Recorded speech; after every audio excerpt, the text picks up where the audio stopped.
Hello friends, welcome to Manish Bhai studies. आज हम करने जा रहे हैं क्लास 12th की पॉलिटिकल साइंस का चैप्टर नंबर 8 ग्लोबलाइजेशन। ये वीडियो का पार्ट 2 है। अगर आपने पार्ट 1 नहीं देखा तो प्लीज़ देख लीजिए। तो देखिए, पिछले पार्ट में हमने पॉलिटिकल कॉन्सिक्वेंसेस तक की बात की थी। इस वीडियो में हम इकोनॉमिक और कल्चरल कॉन्सिक्वेंसेस के बारे में जानेंगे। देखिए, इकोनॉमिक इकोनॉमिक ग्लोबलाइजेशन की जब बात करते हैं तो फिर आपके दिमाग में सबसे पहले आएगा इंटरनेशनल मॉनेटरी फंड और वर्ल्ड ट्रेड ऑर्गेनाइजेशन। बिकॉज ये जो कि ऑर्गेनाइजेशंस हैं ये इंटरनेशनल लेवल पे वर्क करती हैं फॉर द इकोनॉमी।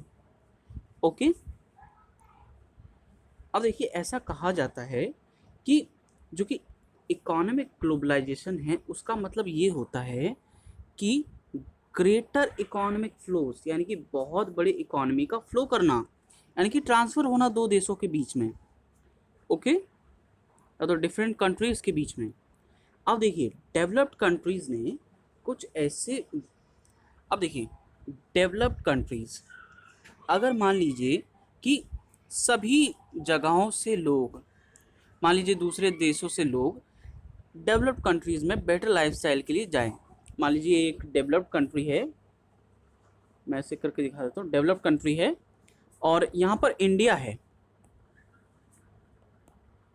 ओके, अब देखिए, अगर मान लीजिए जो कि डेवलप्ड कंट्रीज़ हैं, इंडिया के लोग वहाँ पर जाना शुरू कर दें, सारे के सारे लेबर एकदम वहीं पर पहुँच जाएं, क्योंकि वहाँ पर बेटर सैलरी मिलेगी, बहुत अच्छा रहेगा उनके लिए, उनकी ज़िंदगी भी सुधरेगी। ओके, लाइफस्टाइल बेटर हो जाएगी। लेकिन अब डेवलप्ड कंट्रीज़ क्या करेगा? अब देखिए, डेवलप्ड कंट्रीज़ में जो कि लेबर हैं वो क्या करेंगे फिर? वो तो फिर उनकी जॉब्स तो चली जाएंगी अगर यहाँ से लेबर जाने लगे, इंडिया से लेबर जाने लगे। तो उन्होंने क्या काम किया है कि कुछ ऐसी वीज़ा पॉलिसीज़ में कुछ ऐसी चीज़ें कर दी हैं ताकि जो कि उनके कंट्रीज़ की जॉब हैं, ओके, जॉब्स को सिक्योर करने के लिए, उनके देश के लोगों की जॉब है वो सिक्योर हो जाए। अब देखिए, इकोनॉमिक ग्लोबलाइजेशन की वजह से एक और चीज़ हुई है। एक सेकेंड, इकोनॉमिक ग्लोबलाइजेशन की वजह से एक और चीज़ हुई है, withdrawal of the state. Withdrawal of the state, state यहाँ पर मतलब है गवर्नमेंट। ओके, स्टेट का मतलब यहाँ पर है गवर्नमेंट से। अब देखिए, गवर्नमेंट धीरे धीरे अपने हाथ पीछे खींच रही है। मतलब समझिए, देखिए, जब हमारा देश 1947 के बाद आज़ाद हुआ था तो फिर हमारे देश में कुछ ऐसी फैक्ट्रीज वगैरह, मतलब कोई उतना बड़ा बिजनेस नहीं था, तो फिर गवर्नमेंट को ही सब कुछ अपने हाथों में लेना पड़ा। ओके, जैसे कि आप एक तरह से अभी कह सकते हो, जैसे कि रेलवेज है वो गवर्नमेंट ओन करती है। ओके, कोई प्राइवेट कंपनी ओन नहीं करती। वैसे अभी रेलवेज का भी प्राइवेटाइजेशन हो रहा है। ओके, तो पहले क्या होता था ना, हमारे देश में इंडिपेंडेंस के बाद क्या था कि ज़्यादातर जो कि काम थे वो पब्लिक सेक्टर के अंडर आते थे। पब्लिक सेक्टर यानी कि गवर्नमेंट ओन का कंपनीज। ओके, गवर्नमेंट रूल करती थी। अब देखिए, पब्लिक सेक्टर आपने पिछली क्लासेस में पढ़ा होगा। पब्लिक सेक्टर का क्या मतलब होता है? देखिए, पब्लिक सेक्टर सिटीजन्स के लिए, वेलफेयर के लिए काम करते हैं, जबकि जो कि प्राइवेट सेक्टर है वो खुद के प्रॉफिट के लिए काम करता है। ओके, अब यहाँ पर दिक्कत समझिए।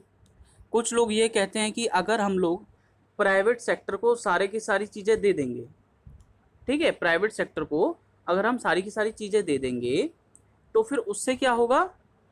उससे ये होगा कि आ, कि देखिए, प्राइवेट सेक्टर होता है खुद के बेनिफिट के लिए, खुद के प्रॉफिट के लिए, लेकिन पब्लिक सेक्टर होता है दूसरों के प्रॉफिट के लिए, यानी कि सिटीजन्स के प्रॉफिट के लिए। ओके, तो अगर हम सब कुछ प्राइवेट सेक्टर के हाथों में दे देंगे तो इससे ये होगा कि जो कि एक जितने भी अमीर लोग हैं उन्हीं को फ़ायदा होगा, गरीबों को उतना फ़ायदा नहीं होगा इससे। ओके, अब कुछ लोगों ने कहा है कि, कुछ इकोनॉमिस्ट ने कहा है कि ये जो कि हम प्राइवेटाइजेशन कर रहे हैं ये एक तरह से कॉलोनाइजेशन है। देखिए, प्राइवेट सेक्टर जो कि है वो खुद के प्रॉफिट के लिए तो काम करता है, खुद के प्रॉफिट के चक्कर में वो लोगों के बारे में सोचता ही नहीं है। ओके, वैसे उन्हीं के बारे में सोचता तो है, लेकिन उन्हीं के बारे में सोचता है जिनके पास अच्छा खासा पैसा हो। ओके, इसलिए इसे कॉलोनाइजेशन की भी कॉलोनाइजेशन भी कहा गया है, रिकॉलोनाइजेशन। ओके, आगे देखते हैं कल्चरल कॉन्सिक्वेंसेस के बारे में।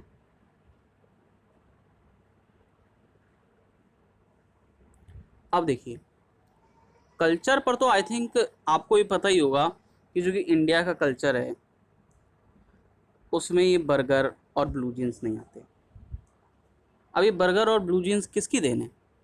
ग्लोबलाइजेशन की तो देन है, हैं? ग्लोबलाइजेशन की तो देन है सब कुछ। ओके, अब आप कहेंगे कि खाने और पहनने से कल्चर का क्या संबंध? बिल्कुल संबंध है। कल्चर का मतलब यही है कि हम क्या पहनते हैं, क्या खाते हैं, क्या करते हैं। ओके, अब देखिए, कुछ लोग कहते हैं कि जो कि ग्लोबलाइजेशन है ये थ्रेट है हमारे कल्चर के लिए। ओके, बिकॉज लोग जैसे कि हमारे इंडिया में भी मान लीजिए, पहले क्या होता था, धोती कुर्ता पहना जाता था, लेकिन फिर लोगों ने देखा ब्लू जीन्स काफ़ी अच्छी लग रही है, उन्होंने वो कल्चर अपना लिया। ओके, समझ रहे बात को? यानी कि धोती कुर्ते का कल्चर तो ख़त्म हो गया। और ये भी कहा जाता है कि एक यूनिफॉर्म, ये एक राइज ऑफ यूनिफॉर्म कल्चर है। यूनिफॉर्म कल्चर और होमोजेनाइजेशन का एक ही मतलब है। देखिए, यूनिफॉर्म कल्चर का मतलब ये है कि पूरी दुनिया में एक ही कल्चर रहेगा। जैसे कि अभी ब्लू जीन्स आया तो फिर पूरी दुनिया में ब्लू जीन्स ही चल रही है। ओके, बर्गर आया तो फिर पूरी दुनिया में बर्गर चल रहा है। ओके, यानी कि बाकी सब कल्चर खत्म एक तरह से। जिस तरह से हमारे कल्चर में क्या है, समोसा, गुजिया, गुजिया मसाला डोसा, ये सब चीज़ें आती हैं।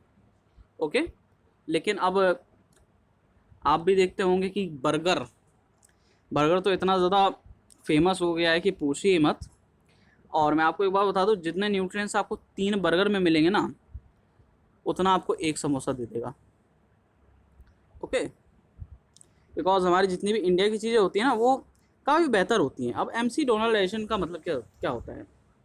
यानी कि फूड कल्चर का एक जगह से दूसरी जगह ट्रांसफ़र होना। जैसे कि बर्गर था, वो अमेरिका से ट्रांसफ़र होकर पूरी दुनिया में फैल गया और सबसे ज़्यादा इंडिया में फैल गया। ओके, समझ बात को? अब देखिए, कल्चर के लिए भी हेट्रोजेनाइजेशन होना चाहिए, यानी कि सभी का जो कि कल्चर है वो डिफरेंट डिफरेंट ही रहने चाहिए, यूनिफॉर्म नहीं होना चाहिए। ये मेरा मानना है। बिकॉज देखिए, हर एक कल्चर से हमें कुछ ना कुछ सीखने को मिलता है। कुछ अच्छी बातें होती हैं, कुछ बुरी बातें होती हैं। वैसे देखिए, कोई भी कल्चर बुरा नहीं होता है, लेकिन लोग उसे बुरा बना देते हैं। ओके, कोई भी कल्चर बुरा नहीं होता है। जैसे कि देखिए, लड़कियों को पैदा होती ही मार देना, क्या ये कल्चर सही है? नहीं। क्या ये कल्चर कल्चर में आता है? समझ रहे बात को? मतलब संस्कृति में तो हमारे नहीं आता है, लेकिन फिर भी लोगों ने इसे एक कल्चर तो बना ही दिया है। ओके, तो इस तरह के कल्चर ख़त्म होने चाहिए। नेगेटिव जो कि जितने भी ये नेगेटिव पॉइंट्स हैं, हमें कभी भी उनकी तरफ नहीं देखना चाहिए। हमें सब पॉजिटिव पॉइंट्स की तरफ देखना चाहिए। जितने भी कल्चर के पॉजिटिव पॉइंट्स होते हैं, और उन्हें अडेप्ट करना चाहिए।